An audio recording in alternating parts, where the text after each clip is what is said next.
it was like this angel just appeared out of nowhere, almost, and there was no hesitation. There was no like, oh, I've got to ask permission, or I've got to, he was just like, yeah, go ahead.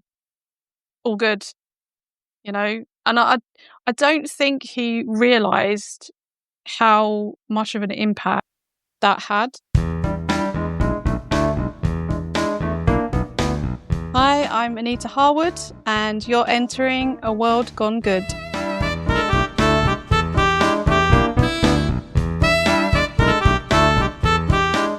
Well, hello, my name's Steve, and this is the place where we shine the light on everyday people making good happen each and every day. Welcome to World Gone Good. Have you heard our good news? We've taken a leap across the pond, and now we are coming to you from London in the UK. We are so excited to explore the first word in our title with you, world, to find all new kinds of the last word in our title. I'll do it again. Good. It's fun to go up and down. We are 6 seasons in, people, and still getting the good going on. Today, we bring you a World Gone Good first, a mystery. Speaking of mysteries, have you grabbed your copies of my 2 cozy mysteries, Drowntown and Murder a Mess, are available in paperback and to download right to your tablet on both Barnes & Noble and Amazon sites. Get your copies today. See how I just went ahead and turned it all into a promo about myself? Genius. Okay, getting back to our World Gone Good mystery. So, I am on the Insta. Y'all know how I do. And I come across this story from Upworthy all about this woman named Anita searching for a man named Marty. Now, look, I know people are looking for, people all the time. They're looking to reunite with other people, high school friends, all that stuff. I know. But this particular story resonated with me because it took place on a single day in our collective history that we were all, you and me, all of us were a part of. So yeah, I read this Upworthy post and thought to myself, this would make such a great episode for our show. So I did what I do. I sent both Upworthy and Anita herself a DM asking if they, either one of them, all of them, would like to come on the show, tell their story, and maybe, just maybe, you listening right now, you can help provide some missing information. And as luck would have it, Anita reached back and said a big ol' yes. Which brings us to right here and now. So don your sleuthing cap and grab your magnifying glass. We're about to help solve a mystery and make some good happen in the process.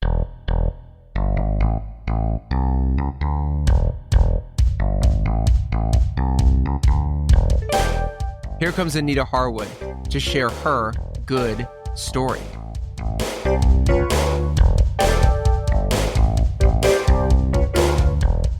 So we're going to go back in time in today's episode, and we're going to go back quite a bit in time.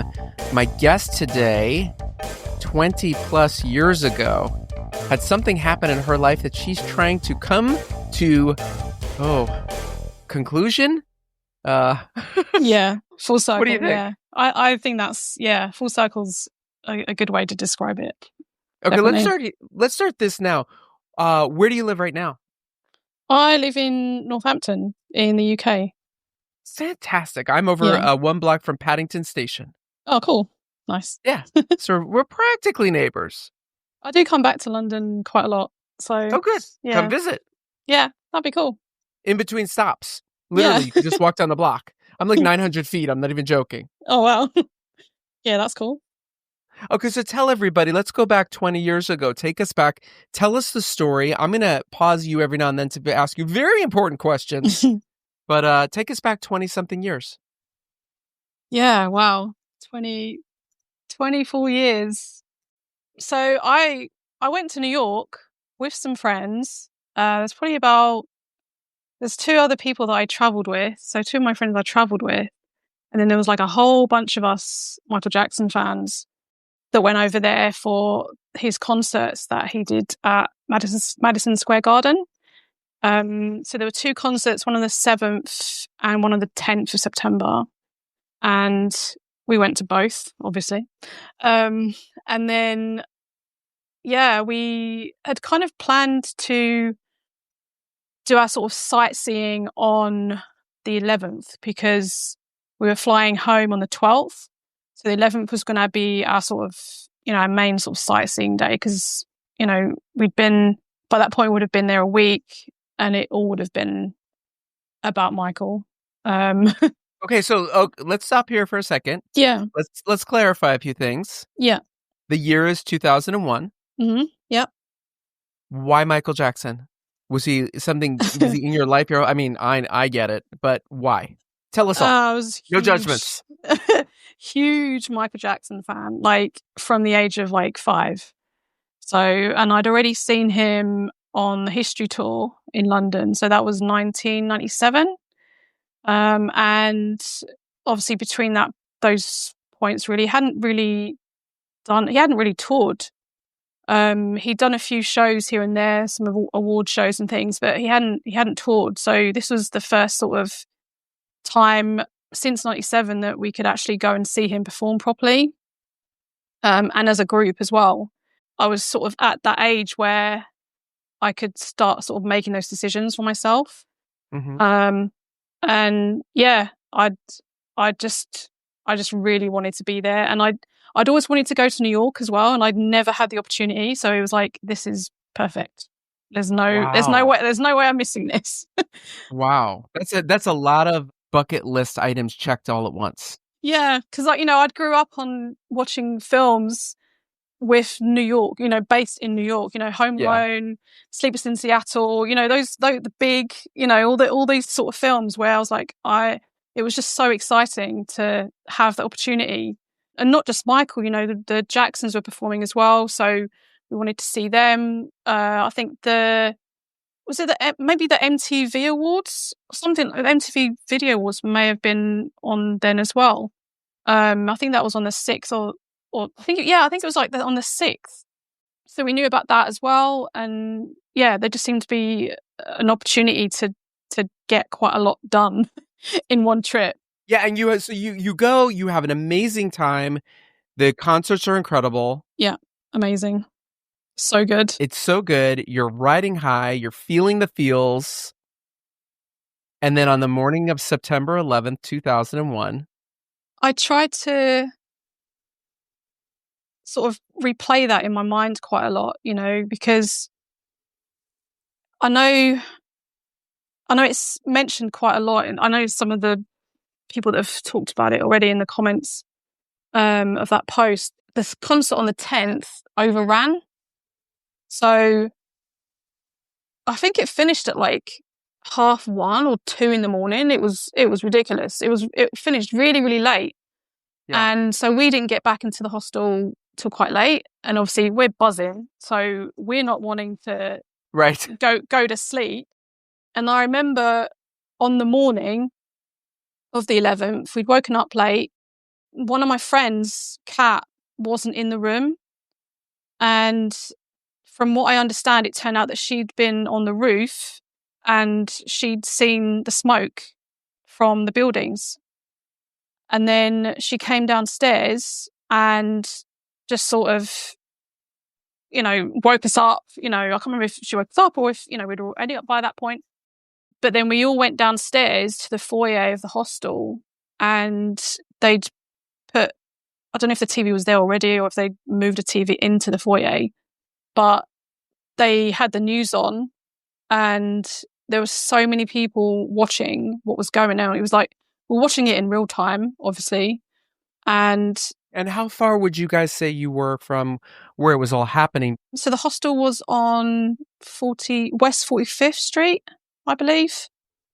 We were sort of far enough away from it to not be directly affected, but still close enough to be like, what the fuck? Like, what the hell is going on? Right. How, like we were watching this thinking this cannot be real. Sure. And then the next thing is you just sort of panic because you're thinking, okay, like, where are we going to sleep? We're not going to be able to get home for however long, which turned out to be true. We ended up being stuck out there another 5 days. How the hell do we call people? how do we tell our families that we're fine? So we were just in sort of panic mode after that, or at least I was. I just, and I was the oldest of the group as well. And I was, I was the oldest, but I was still only 18. Yeah. So, and you're in a foreign country. Yeah. So, yeah, it was just, I don't even know. Obviously, we got home, but I don't even know how we managed it. Like looking back on it, you just think, how? I have sort of vague, these flash of memories of like being on an empty plane coming back home, and yeah, even that, those sort of things stand out quite a lot as well, because you think, well, how many people would have been on this flight? Was anyone meant to be on this flight? Were they there? Like those kind of things that you're thinking of, But yeah, it was just crazy, very surreal. So on that morning, you all went out trying to find some way of contacting your families to let them know that you're okay. Yeah, and from what I remember, I know that we all must have gone to Michael's hotel, and obviously by that point he'd already left. And I think he'd. No, I'm sorry, I'm not laughing at you, but you know Michael's hotel. I fucking love this. Keep going. Go ahead. Sure, we just went over to Michael's hotel. Yeah. Because that makes sense. That was pretty normal for us. Like, yeah, you were tight. That's cool. But like everyone was just hanging out outside his hotel. Sure. Sure. And I was kind of like a meeting point, I guess, for because fans were staying all over in the city. Yeah, so we made sure everyone was okay, and sort of like checklist, where is everybody, kind of thing. And then thankfully everybody was okay and accounted for. And then I'm not sure what happened, but it just ended up being me and Kat. And I don't know how that happened. If we just decided as a group, we're going to split off and, each of us tried to find ways to communicate with, our families, or is it better to do this as a group? I really don't know. But me and Kat just ended up, just running around Times Square and, near the hostel, and God knows how far we actually got to. Some of it's a blur, and then some of it is just so vivid still. Like, how many years later? That's true of so many things in life, though, isn't it? Yeah. And especially when it's traumatic. I remember at one point walking around Times Square, and I remember there was an ambulance, and I put my hand on it. I was like, maybe like crossing the street or something, and I saw this ambulance, and I touched it, and took my hand away, and there was ash all over the vehicle, and I was like, you don't realise until after. It's like, well, that's probably, your mind is kind of realising where that's from. And so it's like those kind of moments that I remember, like, really vividly. And then, yeah, we were in I was in panic mode. Our mobiles aren't working because obviously the cell mast was on top of, I believe it was the North Tower. So our cell phones aren't working. And it's 2001, so we don't have the capabilities we have now. Exactly. So yes, sure. No smartphones. They did not exist back then. Right. I had like a brick, I think it was like a Samsung. It was massive. Yeah, and then I remember we were trying the payphones as well. And obviously those weren't working. You just get a beep kind of noise when you're trying that. So yeah, we were just thinking like, what are we going to do? Looking back on it, why didn't we go to the consulate or the embassy? Maybe we did, but I don't remember. All I could think of was, I've got to find a phone. I've got to make these phone calls because I don't want my family to think I'm dead. So that was my priority, really. And so you found yourselves running in and out of storefronts, basically, and Pretty much. office buildings, Yeah. right? Yeah. And you're asking anybody for a phone, and most people, even if they wanted to, they probably didn't have service themselves. Well, yeah, exactly. That was, where, and they're probably helping other people as well already. So we're not wanting to disturb anyone that's already being helped. People that look busy, we're not gonna, because it's the day of.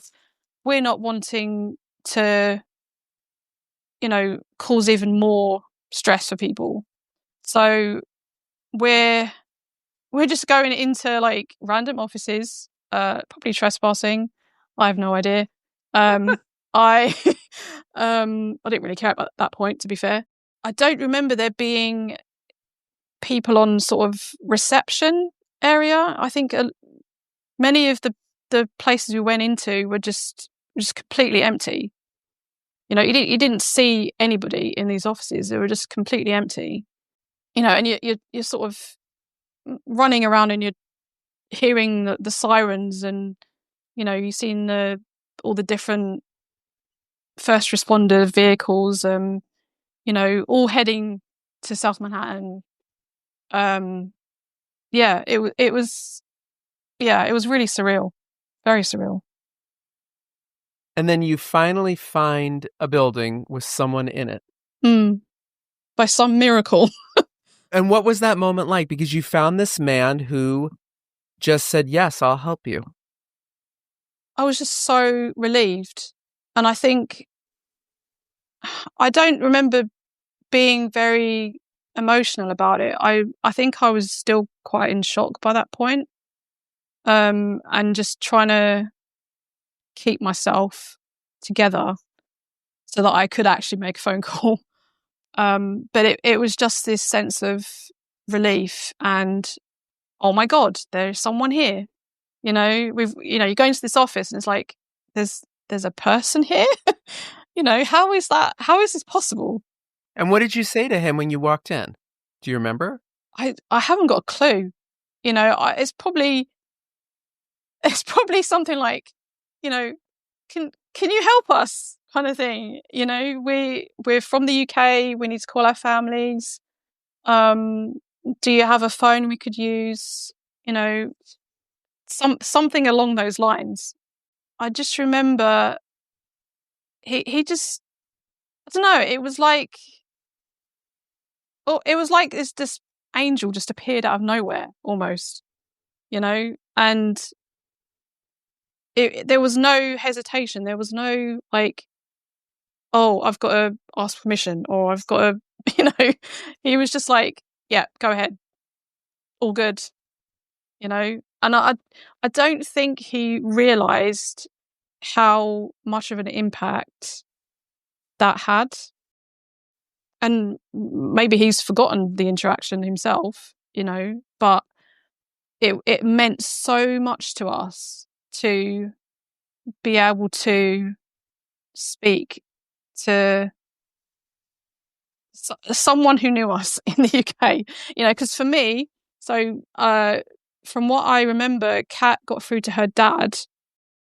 When I called my family, it was engaged. And I found out when I got home, it was because they were trying to call the embassy and the consulate, I'm not sure what was in New York at the time, trying to get information about, if they had any information about where I was, if I was okay. So I ended up calling a high school friend. And let me say this, Anita. These were the days when we could remember each other's goddamn phone numbers. Yeah, yeah, exactly. Right? Exactly. Okay, continue. Yeah. I was like, my home number's memorized, my friend's number's Right. memorized. Like, Right. I don't even need to look at my contact list. I know this. This is my childhood phone. This is my childhood phone number. It's 201-895-2068. See, I can remember that. I remember mine, 595-3455. See, it's not that hard. And I remember just putting that receiver down and just, it was like we're going to be okay. Yeah. And my friend said to me, so the one I called in the UK, she said she would let my family know. So even though I couldn't speak to my family directly, I trusted her enough for her to pass on that message. So the same sort of gratitude goes to her as well, because, and I'm sure my family were grateful too. Yeah. But yeah, it was just that sense of, oh my God, we're okay. It's fine now. And you're in this heightened state, right? And you finally get to have that, like, the moment of connection and calmness, right? And then you get like this rush of relief, but you're still in the heightened state, right? Yeah. So it was this weird mix of like, oh yeah, we're fine, but also You're not fine at all. we're not fine, because there was this feeling of like, what if there's something else coming? Mm-hmm. So that whole time that we were still out there, those extra days we were there, we still had this feeling of like, is that it, or is there more? Are we going to be stuck out here forever? you know, when am I going to get to see my family again? But then for me, there was also this feeling of, I don't want to go home. Like, I felt this sort of profound sort of connection to the city. That it was that sort of sense of belonging. When you've kind of, I think it was because I'd wanted to go there for so long, and it lived up to all my expectations. I absolutely loved it. I fell in love with it so much. And then after what happened, it was like, I didn't want to leave it. I didn't want to lose that feeling of belonging. Yeah, and I think also you're like in the middle of a what's the best word I can use for this? Like a group event. That's like a community, a horrible group event, but it's not unlike COVID in a lot of ways when you think about it. A lot of things you just described of, will I ever get to contact these people again? Will I ever get to see these people again? Will they ever hear from me again? It's a lot. Now, this man that you meet, you get his first name. Yep. Which is? Marty. That's all we know about him. And that's all we know. And he gives you a pen, or you take a pen. Did you take the pen, or did he give you the pen? I took the pen. Oh my God, Anita. I'm a thief. I am sorry, Marty. I mean, I took this pen. I don't even know. I can't remember why I even took it. I think it was, I must have, maybe like I was on the phone and the pen was like next to the phone or something. And I just sort of picked it up as like when you're nervous and you need like something to hold in your hand. Yep. Maybe, or like I was writing something, maybe, making some notes. God knows.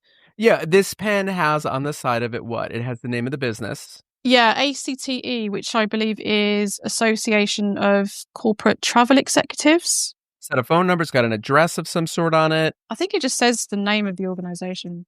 Unfortunately, it's since disbanded, and it was taken over by GBTA.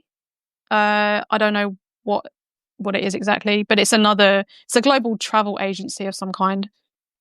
But so you have this pen, you have this guy's first name, you hugged him goodbye, you said thank you, you said thank you so much. I think, you look back and you're like, oh my God, why didn't I write his surname down? Why didn't I ask for his surname? Why didn't I take a number or an address or something? Because you were in crisis mode. Yeah. We get it. Yeah. But now it's like, oh my God, why? And yeah, and we left, and it's weird. I don't remember. There's like several hours that are completely blank after that, probably trying to get food, trying to figure out where we're staying, hostel, God knows.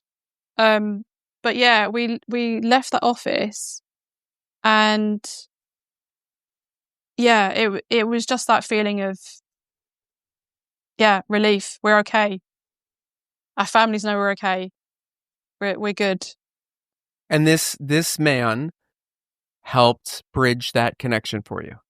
And like I said, I don't think he realizes how important that interaction was, because I'm sure there are so many other stories of people helping others make calls.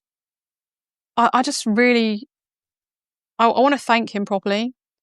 Which brings us to 24 something years later, right now, to this conversation, because I found you online. I found your story on Upworthy, and I read this and I said, this story is so perfect for our show because it's simply about somebody doing something good for somebody else. That's a lot of what we talk about here. And it's so interesting. So 24 plus years later, you have gone on a mission to use the internet for good. Atta girl. Yeah. And you got picked up by Upworthy, and you are on the hunt to find Marty. Yeah. Yeah. As of right now, and this is us recording, and I can do a postscript depending on when this goes up in a couple weeks. As of right now, you have not found him. We haven't so far. We've had some really good leads. Yeah. And there's a lot of work going on in the background. Upworthy have been incredible in this search. It would not have gotten this far without them. They have been amazing. There have been so many people reach out to me and help me. Different leads. Trying to people asking family and their own friends as well if they know anyone who may have mentioned this story. It's been amazing. So I'm hopeful. I believe he's still. I want to believe he's still around, and he's that we're going to find him. So I'm keeping very positive about it. And what are you going to do when you find him? Are you going to hope to see him face to face? That would be that would be amazing. Yeah, sorry. I get quite emotional just thinking about it, actually. I obviously to speak to him on the phone would be incredible, but to actually physically speak to him and give him a hug it would mean the world. It really would. And I'm sure for Kat as well, it would mean the world to her too. So yeah. Well, I'm hoping that our audience that's listening to this right now can lend in on this massive Dateline, CNN, BBC, Columbo, going way back before your time, mystery that we can all help solve. Yeah, it would be amazing. Here's a question I have for you. Have you had opportunities in your life to return the favor to others that he gave to you? I try to be kind in general. I've always seen myself as a good person, as a kind person. If there is someone I see that needs help, like just little things, like if someone needs direction somewhere, or if I can help buy some food for somebody, or I think it's good to be kind in general. Try to be kind every day, even if it's just one thing that you do. Just be nice, be kind to people in general. You don't know what people are going through, so I try to keep that in mind as well. If someone is listening right now and they have or believe they have information that could help you out, who do they contact? Where do they contact? Where do they go? I'd say probably straight to Upworthy. So either Upworthy or directly to myself. Either way would be great. Even yourselves, actually. If anyone knows you directly, anyone hearing this podcast, they're the main ways, really.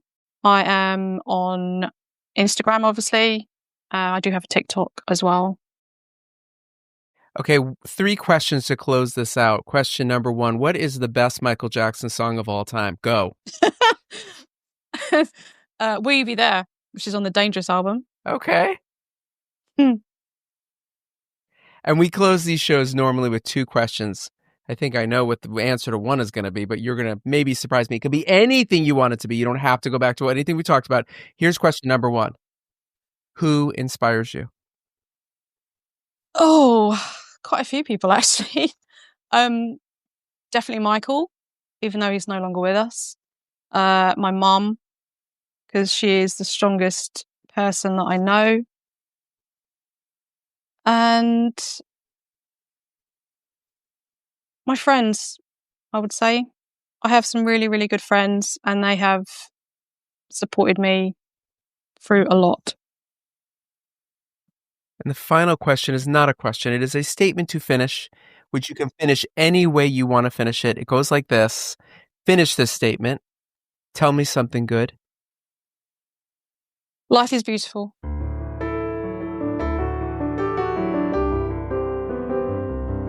It is. It's, you know, I've had a lot happen in the last sort of 10 months that has really tested me. But I really believe life at its heart is beautiful. And I try and remind myself of that.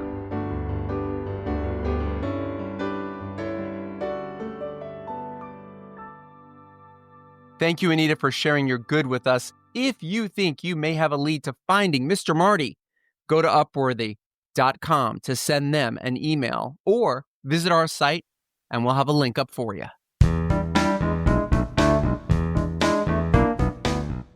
Next time on World Gone Good. He said, and I'm going to cry, he said, as I do every time, he said, Brad, if it's hard, and it's going to be, you need to decide if you can do it or if you can't. And if you can't, turn around and come home. I'd rather have you come home.